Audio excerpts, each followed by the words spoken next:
বলবেন, তাহলে কেউ প্রশ্ন করলে আপনারা উত্তর দেবেন, উত্তরের মধ্যে হয়তো জড়তা থাকবে, সেটা কাটিং করে ছড়াবে, মাথায় রাখবেন বলে দিলাম। এত লিডার আছে এখানে দেখুন, দলিত সমাজ থেকে, আদিবাসী সমাজ থেকে, মুসলিম সমাজ থেকে, মতুয়া পরিবার থেকে, কে নেই এখানে? এদেরকে প্রশ্নের উত্তর দিতে দেন না। সাইডে নিয়ে গিয়ে মিডিয়া ডাকছে, আপনি ফুসফুস করে বলছেন, আপনার বলার মধ্যে জড়তা থাকবেই তো, সেই জড়তাকে কাজে লাগিয়ে কি বলবেন? এগুলো বন্ধ করুন আপনারা। সিট দেওয়া হয়েছে, বসুন, যদি অসুবিধা লাগে সাইডে একটু ঘুরুন। সাইডে নিয়ে যে মিডিয়া ডাকছে, আপনারা সেখানে বলছেন। আমাদেরকে অপমানিত করার জন্য একটা চক্রান্ত চলছে। এত লিডার বলতে পারবো না মনে হচ্ছে।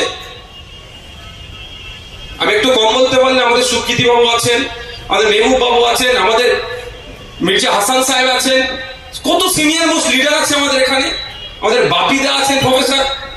তো চাপের কি আছে? আমরা উত্তর দেবো। তো কোশ্চেন করছেন, মনে হচ্ছে আপনার মুখটা মিডিয়াতে আসবে, ভালো লাগবে, বলে দিলেন। কিন্তু আপনার একটা ভুলের জন্য এই আমাদের প্রচেষ্টা হয়তো পানিতে যেতে পারে বা নষ্ট হতে পারে। এটা মাথায় রাখবেন আপনারা।